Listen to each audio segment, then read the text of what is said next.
Hey deep thinkers, welcome back. Today is about day 45 of me having gone without meat in my diet. Now I don't miss it the same way I did before, although I can confidently attest to the fact that it is one of my former addictions.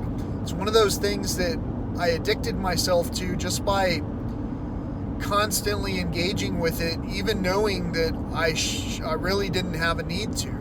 I just did it because of the sheer pleasure of eating that type of food, which is something that we should be grateful for, regardless of whether we're feasting on it abnormally or not.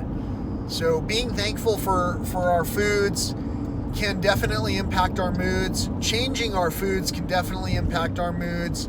And I'd like to reinforce that some of the positive thinking that I have comes from the positive foods that I have.